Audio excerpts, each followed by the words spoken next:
Bueno, en el mismo orden, gracias por las preguntas. Primero la de Villalonga, con respecto a lo que se ha hecho en renovables. Como dije durante la exposición, durante los 3 primeros meses de gobierno se reglamentó la ley 27191, aprobada en agosto del año pasado por el Congreso, por la cual hoy tenemos un plan de desarrollo y fomento a la producción de energía eléctrica a partir de fuentes renovables. Esa reglamentación, de alguna manera, vino a suplir lo que no se hizo en los últimos 10 años, porque solamente tenemos hoy instalados en la Argentina del orden de los 200 megawatts de energía solar, energía eólica y unos 600 de pequeñas usinas hidroeléctricas que obviamente quedaron muy cortos respecto de lo que es el objetivo inicial de la ley 26190. La primera demostración de esto es que el 5 de septiembre se van a recibir los sobres A y B, que por otra parte va a hacerse este incremento en la oferta de energía renovable por un mecanismo de licitación pública, abierta y transparente, para que quede de alguna manera en el pasado la discrecionalidad con la que se manejó este negocio de los renovables a partir del decreto 712, la GENREN en la última administración, donde se sancionaron precios que hoy estamos pagando del orden de los $250 el megawatt. Esperamos tener precios muy por debajo de esa cifra. Con respecto a lo que es el reemplazo con producción propia, más allá de que es cierto que el último año aumentó la producción de gas merced al plan gas, creemos que eso va a continuar, pero la capacidad que tengamos para reemplazar la importación del LNG va a tomar su tiempo y nosotros calculamos que mínimo son 5 a 6 años para que tengamos la oportunidad, si hacemos las cosas bien, de estar reemplazando con producción propia lo que hoy se está importando, que significa trabajo al exterior y significa pago de regalías en el exterior. El producto que tiene la cuenca neuquina, en particular la formación Vaca Muerta, es de muy buena calidad, muy buen nivel de productividad por pozo en las zonas que se han elegido y por lo tanto es solamente nuestra decisión, estoy hablando de los argentinos, empresas, gobiernos, sindicatos, todos los que tenemos que ver con la actividad para que esto pueda ocurrir.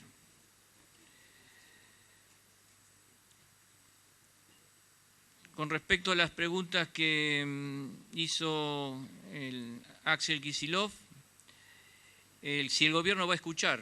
Bueno, estamos hablando y acá estamos escuchando.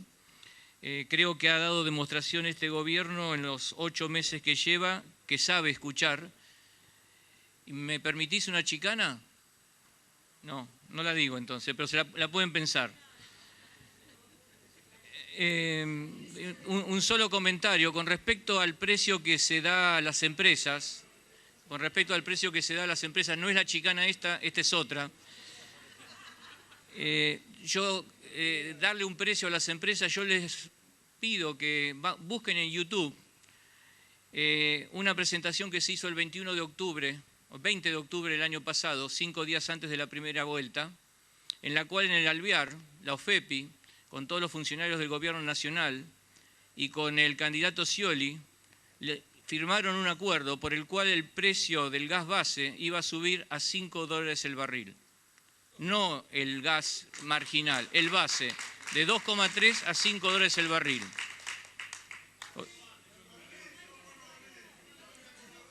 Muy bien. Con respecto al ¿perdón? No,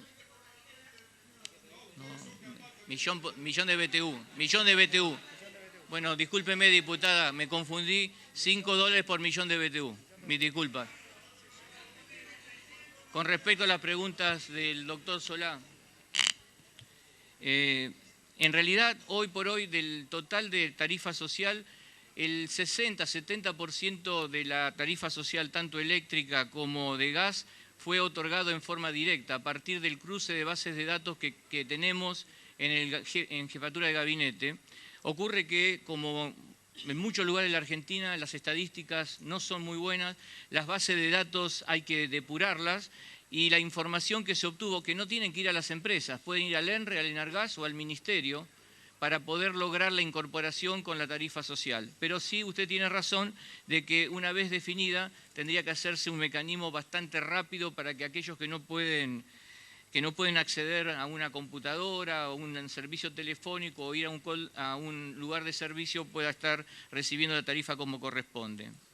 Usted mencionó que hay falta de información de las empresas, sobre inversiones particularmente. Bueno, la revisión tarifaria integral, que no se ha hecho en la Argentina en los últimos años para gas, en los últimos 16 años no se hizo, es la oportunidad para justamente discutir cuáles son las inversiones que tienen que hacer las empresas para determinada calidad de servicio y para poder recibir más clientes, en lugar de estar rechazando clientes como ocurre hoy.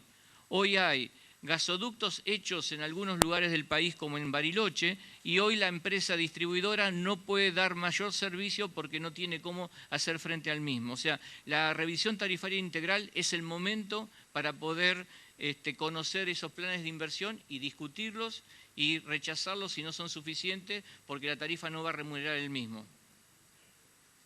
Es cierto lo que dice con respecto a las declaraciones juradas. Esto es histórico. Nosotros llevamos 8 meses de gobierno. En los últimos 12 años se siguió manteniendo el régimen de declaración jurada y es justamente ese que estamos revisando en este momento para que no sea una simple aceptación. Las regalías también se pagan como contra una declaración jurada. O sea que también es un interés de las provincias lograr que esto sea un régimen en el cual al menos se haga un control parcial, pero control al fin. En los últimos años, las distribuidoras eléctricas, especialmente en el ámbito de Capital y Gran Buenos Aires, recibieron subsidios del Estado Nacional por orden de 10.000 millones de pesos para pagar sueldos. Sueldos, no para remunerar la electricidad que recibía de Camesa. O sea que hubo subsidios para pagar sueldo con el compromiso de que no le iban a aumentar la tarifa, que es, como ustedes vieron, esa que estaba 7 veces por debajo del resto del país, donde sí hubo revisión tarifaria integral. Desconozco el comentario que hizo sobre sistemas de crédito con tasa baja, al menos no llegó hasta mí todavía ese comentario que usted hace. Y los problemas de corte de energía en el ámbito de Capital y Gran Buenos Aires son problemas de distribución. Hoy por hoy hay en el área de Edesur, en realidad hoy, el lunes pasado había 430 cables de baja tensión averiados.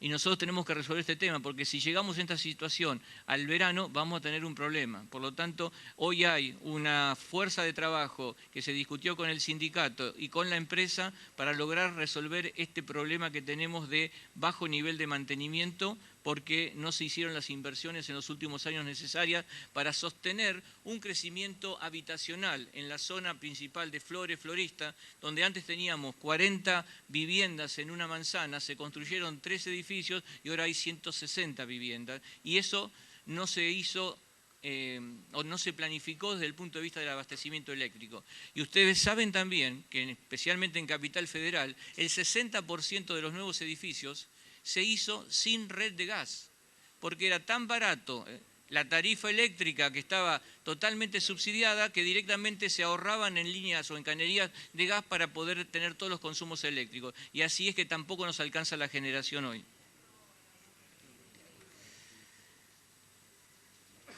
Bueno, lo que me dijo Teresita Madera. Madera, en tener en cuenta lo que está pasando en la ciudadanía, lo tenemos en cuenta. La primera forma de tenerlo en cuenta fue a partir de la tarifa social y todos los comentarios que han venido después a los efectos de reforzar la necesidad de tener en cuenta lo que significa el ajuste tarifario o la readecuación de los cuadros tarifarios para la población. La diputada Ferreira. Nunca se puede exportar si no se garantiza el abastecimiento en el mercado interno. Eso lo dice la ley 17.319, lo dice la 24.076 y por lo tanto el decreto 893 por el artículo 31 de la Constitución no puede avanzar sobre lo que es una ley de la Nación. Así que de ninguna manera. Y por otra parte, el decreto 893 habla de exportaciones temporarias. ¿Qué significa? Que lo que sale vuelve a entrar.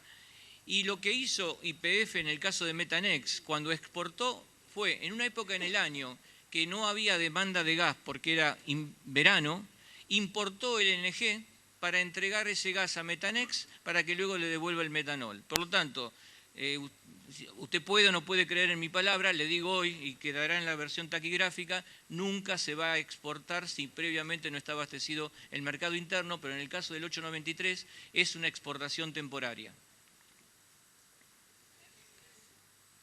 Perdón. Simplemente porque usted mencionó la palabra de audiencias truchas. Lo que quisimos hacer es que ante la no necesidad de tener una audiencia para lo que significa el precio del gas en boca de pozo y lo que es el costo de la generación, porque nosotros consideramos, conforme al marco regulatorio, que no se necesita, quisimos diferenciar esa audiencia pública de carácter informativo de la otra que tiene que ver con lo que es la RTI, la Revisión Tarifaria Integral. Póngale el nombre que quiera, obviamente nunca van a ser solamente informativas, sino participativas, como está haciendo esta reunión.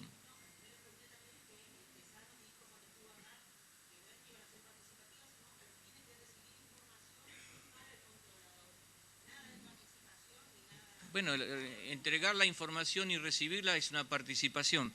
¿Podemos ir mostrando la transparencia primero ahora? Ahora voy. Ahí voy. Primero, quiero hacer referencia a algo que se dijo acá. El gas... sí. Simplemente una referencia a cómo es el sistema de abastecimiento en el invierno de Argentina. Nosotros tenemos un contrato que desde abril hasta octubre tiene que entregar Bolivia 20 millones de metros cúbicos por día, a un precio que varía en función de unos precios internacionales de fuel oil y de gasoil. Está definido en el contrato, es un contrato de largo plazo que sigue hasta el año 2026, que se inició en el año 2004, 2005 aproximadamente. Después recibimos buques en Escobar por un terminal de regasificación. Esos buques los recibimos con un precio de $5,4 por millón de BTU, al cual hay que agregarle 1,5 por los costos de alijo, de regasificación. Terminamos pagando por eso 6,9. En Bahía Blanca, como se reciben buques de mayor porte, el flete es más bajo y por lo tanto nos cuestan 5,8. Pero en el invierno, como no alcanza con el gas que tenemos para importar, porque la demanda en el invierno es muy alta por razones estacionales, también tenemos la necesidad de estar importando gasoil, y ese gasoil que se importa, que este año fue a razón de 2 millones de metros cúbicos en el periodo de invierno que hemos vivido, que estamos viviendo, se importa a un precio de $12 por millón de BTU equivalente. Ante esa situación y la posibilidad que se gestó de estar importando, usando los gasoductos al revés de lo que fueron preparados en el pasado, en los denostados 90, exportar para Chile, ahora importar para Argentina, se hizo un contrato con ENAP para importar desde el gasoducto norandino y el de Gas Andes. Esos precios son los que se negoció con ENAP. Obviamente estos precios están por debajo de los $12 que importamos el gasoil. Y usted puede decir, ¿pero por qué no le compramos más gas a Bolivia? Ya que Bolivia nos vende a 3,20. Esto es lo que Bolivia cumplió en el periodo que estamos hablando. La línea azul es el contrato de 20 millones de metros cúbicos por día. Y la línea roja, por debajo de esa línea azul, es el grado de cumplimiento de Bolivia durante el término del contrato. Es decir, por más que Bolivia tuviera, no nos lo entregó a nosotros. Pero la única verdad es la realidad, y la realidad es esta. No, podría mostrarnos el mail que dice que tienen.